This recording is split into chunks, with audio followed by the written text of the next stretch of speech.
Welcome back. This is the third video on how to help students with learning difficulties be more successful in school. I would like to share with you information on 4 of my most favorite topics when teaching kids with learning difficulties. And we're going to start with short-term goal setting. I have learned that the most amazing way to get kids off of a failure habit to be able to start a success habit is by learning how to use short-term goal setting. In the LD book, the content is on pages 62 and 86. Think of kids who never finish their work. No matter what you've tried, they still don't finish their work.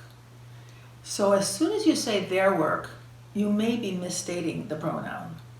It's your work that they're not able to accommodate, not their work. So we have to make it their work and present it in a way that allows them to feel that they have the potential to be successful, and then as soon as they experience the success, they begin to change the way they perceive their success potential in school. In all life experiences, people who learn how to set short-term goals and then accumulate those one right after the other are much more likely to reach their long-term goal than people who are consistently failing to achieve the goal set by an outside source, such as the teacher or the boss. It starts with showing students how to set a goal for each learning period in the classroom. So let's say that we're in a middle school classroom and we have some kids in a math class who just seem to not even get started every day before the bell rings and then come back the next day with very little to show for it. If you're assigning work to be done outside of class, please try assigning it as a ratio or fraction. You're going to ask kids to spend 30 minutes tonight practicing the math that you were teaching them today. And when they start their homework, they write a fraction on the top of the page. In the 30 minutes, how many examples do they think they can get done successfully? This is even more effective if they break the practice time up into 3 sections, 3 10-minute sections, and set a goal for each 10-minute piece. The reason that works is they can experience a prize every time they reach their goal. If you can assign their work in much smaller chunks, such as 2 problems at a time, instead of having to do all 10, then you teach them how to write a ratio at the top of their paper as the work begins, so they think they're going to be able to get 2 done in 10 minutes correctly. Then the ratio says 2 over 10. And they work until 10 minutes is up. And then, according to the script on page 62 of this book, when they're done with that 10-minute segment, you ask them the following questions. And so it's better to have the kids who are working this way sitting close to each other so that you can kind of create a little group to ask them all these questions at once.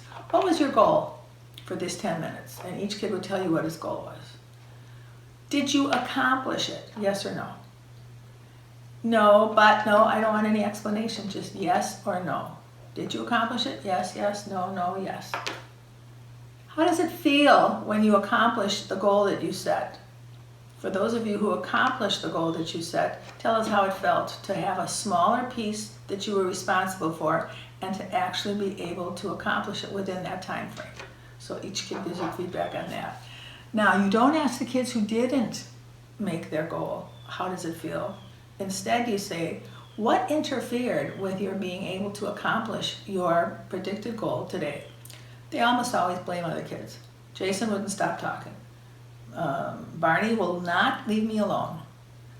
Okay, whatever the reason was why this didn't work, how can you change those conditions the next time you set a goal? Well, if Barney talks to me, I'm going to smack him. Nope, that's not acceptable to me. Think of something else. So as they start the second goal, they have not only seen that some people have reached their first goal, but that there is a problem-solving step here. So if you didn't make it the first time, you've got another chance to make it. And so they have to decide what they're going to do so that the same thing that interfered with their success during the first go-round does not continue to interfere. What can you do about Barney? I guess I could move away from him. I think that's a sensible choice.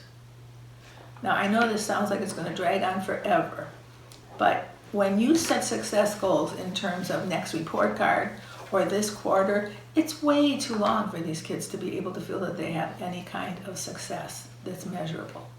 So please consider short-term goal setting as the first thing to do. And now I want to talk about homework, which is in a whole section by itself in this book. Of course, struggling students overpopulate the group of kids who don't do their homework. And they've always got excuses. Some of them are very interesting. But the real reason is they can't figure out how to get into it and how to finish. So I think one of the problems is also that parents get involved and they don't know how you taught it and they don't know how they should coach it. And so we now have another failure situation at home. My belief strongly about homework is find out your Board of Education's policy on homework and then follow it to the letter. Most school boards, if they do have a homework policy, state it in terms of minutes that should be spent. And that's how I think homework should be assigned. So from this page of math problems, please spend 20 minutes tonight. And at home, they use the same ratio. They have 20 minutes that they're going to work on this math, and they predict how many of those problems they'll be able to finish to their satisfaction in 20 minutes. And then the teacher brings them together the next day and goes through the exact same questions. What was your goal? Did you accomplish it? What do you need to do tomorrow differently if you didn't accomplish it? And congratulate yourself if you did. And so the feedback comes in much shorter periods of time. I don't think parents should be involved with kids' homework. It turns into a totally negative experience. People are screaming at each other. People are slamming doors to their bedrooms to run off from the conflict situation. And there's just a lot of bad feelings all the way around. Parents don't know how to help. Parents don't understand the content. It's just not good. So we want to make sure that we try to share this way of assigning homework with our colleagues and to see if it follows the letter of the law with the board statement about what is the policy. Kids who have been failing forever have very little hope of ever getting to a point where they can be successful more often than not. From a school district in Louisiana, I discovered a method that is now alive and well in many schools called the bug roll. B-U-G roll, like attendance roll. These certificates are earned from one reporting period to the next. And the kids each get to set their own goal for this 6 or 9 week period. Those who make their goal, who reach their goal, get a bug roll certificate, which the kids refer to as being bugged. What are you going to get bugged in this marking period? I think it's math. What are you going to get bugged in? I think it's social studies. Those kids who set and accomplish realistic short-term goals at the end of that period get on the bug roll and get the certificate in some kind of an in-classroom ceremony. I can't even begin to describe to you how much easier it is to reach a short-term goal of moving from a D to a C in the grades I received for this math than it is to get on to a school bug roll or a grade level bug roll that requires your scores to be 85% or higher. This is the epitome of short-term goal setting in a school-based structure. So I totally appreciate this. Finally, working with parents is a very difficult situation because often the parents of kids who are struggling are managing so many jobs that they can't come to school and they don't know how to be helpful. And there's a whole chapter in this book about how to work with parents and what kinds of forms to use to send information home. But to start, let me tell you something. If you have a family where the kid has been in trouble and totally unsuccessful since day one in kindergarten, the first contact from you to that home should be positive. So you find something to be positive about.